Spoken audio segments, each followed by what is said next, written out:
Hey there YouTube. Today I wanted to show you all the best that Cadillac has to offer, and so I chose to do this 2014 Cadillac CTS V-Sport. Now what does that mean? There's a 420 horsepower, twin turbocharged 3.6 liter V6 under the hood, packs 430 foot-pounds of torque. I don't even think I've ever driven anything as powerful as this. This V-Sport is the premium trim, so this is the most expensive CTS that you can get. The window sticker to this one creeps up to $70,000. Goodies such as HID headlamps, lane departure alerts, forward collision alerts, blind spot monitoring, rear cross-traffic alerts, adaptive magnetic suspension dampers, a panoramic sunroof, those 18-inch machined wheels. They look just gorgeous in this car. Has a Brembo brake package and a limited slip differential pop up in this trim. And of course there's other versions of the CTS with an entry 2-liter turbocharged 4-cylinder. It's essentially the same engine from the ATS and has the same horsepower, but it has a torque boost, 295 foot-pounds as opposed to the 260 foot-pounds of torque found in the ATS. Slotted above that, there's the normally aspirated 3.6 liter V6, which makes 321 horsepower. There's an 8-speed automatic, which is exclusive on the V-Sport. All the other engines make do with a 6-speed automatic. This engine can push this 3,900-pound sedan to 60 in under 5 seconds. GM happens to be in the works of a V8 version of the CTS. It will be slotted above this engine, obviously. I would imagine that motor having similar horsepower to the supercharged V8 of the latest C7 Corvette. Now, when I first saw the CTS in pictures, I was a little bit nervous because this new styling looked a little conservative to me, but as soon as I saw it in person, I completely changed my mind. It's truly a gorgeous car. There's not a thing of the exterior design that I would change. I absolutely love how chiseled this car is from every angle and corner. The way the headlights sweep over the fenders, the massive grille, and just the overall size of this thing. In no way is it the same CTS from last year. Now here's the key fob, car locks, unlocks, remote start and panic. Pop the trunk when you push twice, and let me show you the trunk right now. Push twice, pops up completely open.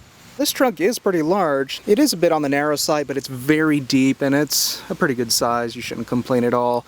Notice how the hinges are concealed and the backrest does flip down. 60/40 split. The carpets are still in their wrappers, and we should find the battery in here, just like in the ATS, placed in the trunk. Doesn't have a spare tire, but it does have an air compressor in there somewhere. This car does have run flat tires. Little cubby right there, cargo net, and this is for the front license plates. Look inside, this interior is just gorgeous. Looks very similar to the ATS, but it's even better. Plus you have these sport style seats. They have thigh support extensions here in front, as you can see. Here are the adjustments. 8-way powered seat. Plus the lumbar support is height adjustable too, so that's pretty nice.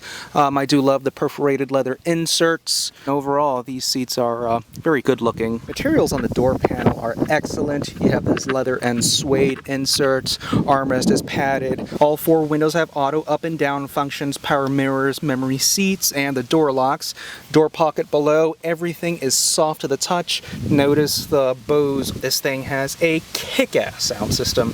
These carbon fiber accents throughout the door panels and within the dashboard.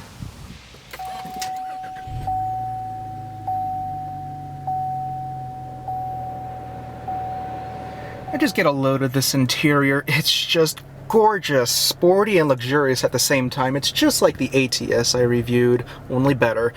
There's just heavier use of better materials everywhere, and just about everything you put your hands on is soft to the touch. Entire dashboard is soft to the touch. Love this perforated texture up there. We have more suede inserts and stitching throughout, and again with the carbon fiber accents like we saw on the door panel. Now check out this glove box. It's padded, there's no latch, but the only way to open that, voila, push that button, glove box drops open, and as you saw, it was damp. CD changer's right there, and the glove box is of a good size. I don't know if you can see it right now. Dual latches, so it won't jiggle around even on the bumpiest roads, so that's good. These seats are so comfortable, plush but supportive at the same time. You won't fall out of them even on the twisties. Nicely bolstered on the sides, bottom section as well. Headrest is adjustable, as you saw in the ATS. Where it goes up and down, it also goes outwards too. The thigh support extensions are a great touch too, so I won't have an issue with thigh support in this car. I am just at home here, even better than in the ATS I reviewed. Legroom is pretty good in the footwell. It's kind of similar to the ATS, even though this is a bigger car, but it is an improvement. Now we're looking at the Q infotainment system. It's been said that it's awful. I don't consider it so. My opinion is that it only needs some more horsepower. It's just like in the ATS or with any Cadillac with the Q infotainment system. It's all the same setup. Sometimes it's responsive, but in others it takes a while for it to think about it. There's the map screen, climate control, little shortcuts as you can make out for the phone and for the radio. Now let's go back to the home screen. I'm not going to go in depth with Q as I've explained this before in the ATS I toured. I do love how vibrant and clear the display is. The surface is glass. Cadillac supplies a soft cloth so that you wipe down any fingerprints or even through the glossy finish throughout the touch panels. Just like in the ATS, this is one entire touch panel. You don't touch the bars, but the little pictures and little symbols. Climate control, you can see how it fluctuates the temperature. You do feel that little vibration. Touch input, gives you a sense that you're touching something, so it doesn't feel too disconnected. Fan speed, and this CTS does have heated and cooled ventilated seats. Right now I have it cooling my seat to the max. I just love it. And it does open up too. You have the USB port, and basically it's just a cubby to store whatever you want, and to close it, like so. The shifter, press the M to activate the manual shift mode. It has paddle shifters on the steering wheel.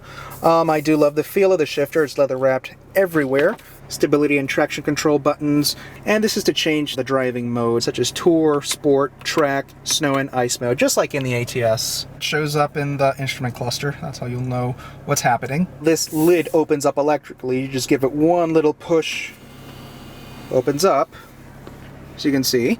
And to close it, it's the same deal. Your little power outlet and possibly a little coin holder or whatever it is you want to store in there. Quality throughout the sides of the center console and the center stack. Very nice. Everything is soft to the touch. Even the armrest here, nicely padded. Let's open it up. And it's a little storage area. I'm sorry if you can't see, but there is a 120 volt power outlet in there. 2 USB ports, aux jack, and another power outlet. The center console is very sturdy too. The steering wheel is leather wrapped, it's nicely thick, has the side bolsterings. I love it, it's just perfect. Have the paddle shifters behind it, and these are metal paddles, so that's a nice touch. Hands-free controls, cruise, heated steering wheel, so that's nice. Volume controls, and this is your navigation button. This is where you can fluctuate through that LCD display. We can customize this instrument cluster. As you can see how things happen, you can put a digital readout or show the entire needle for the gauge. It's all one big LCD panel, just like you'll see in the Jaguar XJ. Steering wheel tilts and telescopes electrically, so that's nice. We have the controls here for the heads-up display, such as the positioning, what you want to see in the heads-up display, and the brightness. As you can see right there on the windshield. The engine revs, and even a digital readout of the vehicle's speed, so you never need to take your eyes off the road, so that's nice.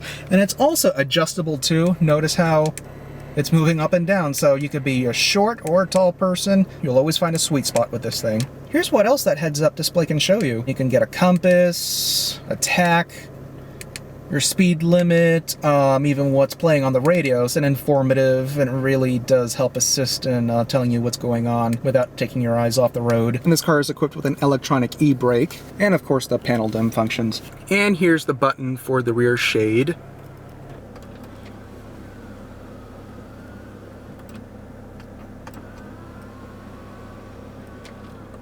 And the buttons below the HomeLink system open up the sunroof shade and the panoramic roof glass.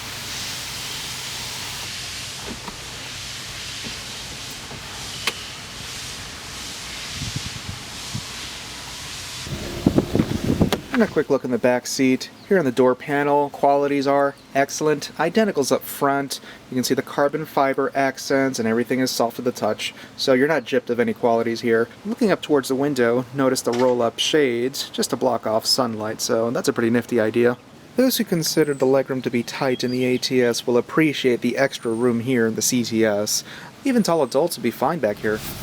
The armrest.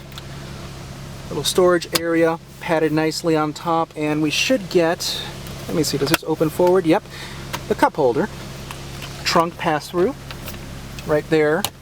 Let me see if I can get these seats folded down just to show you what it looks like. Just like in the ATS, there's the latch, and seat folds down. The backrest, I mean.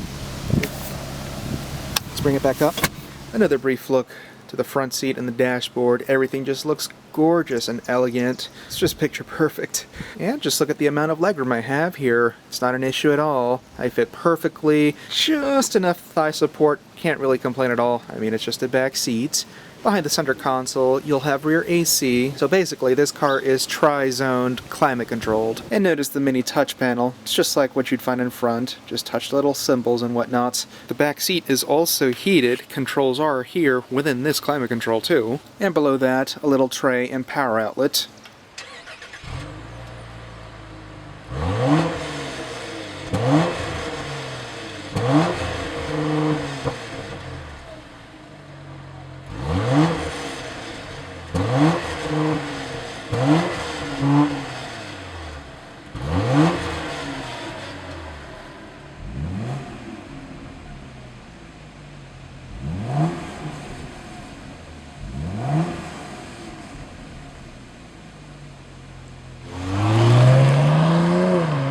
Within the first few seconds of driving this car, I was immediately in love. Just the massive amount of torque.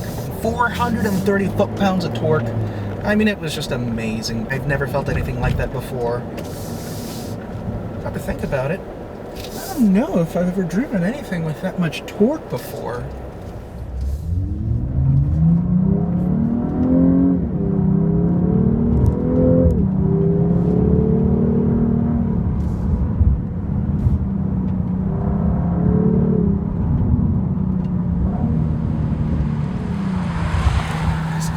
Just freaking amazing. I mean, the power this thing has. Whew, I just can't get over it.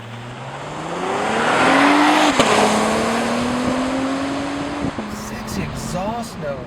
The 8-speed automatic is just, I love it. Oh, just pinned to the seat. The sounds this engine puts out is orgasmic. I've never heard a GM V6 engine sound so amazing. I mean, you guys remember how much I loved the ATS I drove last week? This is double that. It's double the car, double the power. Oh, I hope I can still make a positive review with the versions of the CTS and ATS with the normally aspirated engines. I'm really going to miss this car so much. I really want to drive home with it.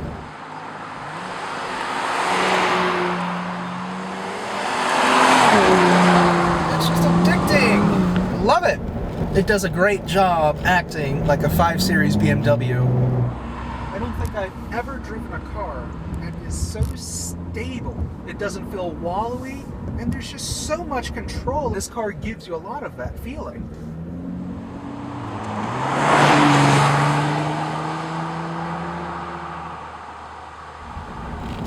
This thing just makes you want to keep going and going and see how far you can take it. You also gotta love how you can also take risks when you're driving this thing. I'm not saying that you have to drive like a maniac, but that you can drive defensively, and this car totally lets you do that.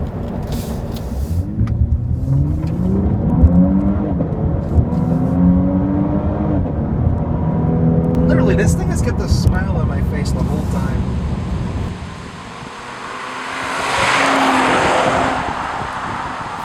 Now, the driving mode I seem to prefer is sport mode. I haven't tried it in Tour. I'm assuming it would just make the transmission shift as if we're made out of butter.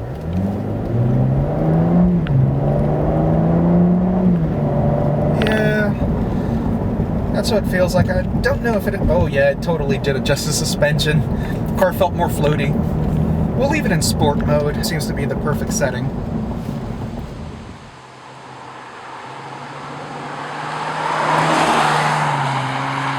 I've heard that this thing is just like a 5 Series, and in some cases better. It's almost as if this thing does a better job being a 5 Series than a 5 Series being a 5 Series, if that makes any sense. Just the thought alone that you're driving an American car that drives like or better than a Mercedes E-Class or BMW 5 Series, I've never been so in love with an American car. The things this country can do once they put their minds to it. You know, managing to benchmark the German rivals and in some cases exceed what they can do. It's just amazing that can happen. Now the thought of a Cadillac CTS being priced at $70,000, it's a bit tough to swallow, but in my opinion, this thing is worth every penny. Because personally, I have never driven something that drives, handles, and performs so perfectly. It's like someone somewhere read my mind. That's just how perfectly thought out this car is. It's so difficult for me to fault this car. Yeah, the center stack is on the glossy siding. Hue can be laggy. It's not a horrible infotainment system. Really, the only improvement I could ever ask for is more speed and more accuracy with the touch panels and the LCD. They are not deal breakers. There's just so much about this car to love. I mean, if you're looking into a BMW M5 or a Mercedes E63, check this Cadillac. I mean, it's a possibility you'll like it even more than those others. You want a CTS? Go for the V-Sport because you'll love it. I'm not saying don't look at the regular V6 or the turbocharged 2-liter. I mean, they're great cars, but just a few minutes of driving around a car with this amount of power, you'll find it hard to live without it. And if you happen to be in the Cleveland area and you're in the market for a new Cadillac, come on down to Crestmont Cadillac in Beechwood, Ohio, and talk to James Hecker. He can hook you up with a new Cadillac or pre-owned vehicle. Crestmont Cadillac is in the top 20 best performing Cadillac dealerships in the country and #1 in the state of Ohio. Let's not forget that. Along with the best selection of cars. If you want to contact James, his information is within the annotations that are popping up and in the video description down below the video. So anyways, YouTube, thanks for watching, and I hope you all enjoyed this tour.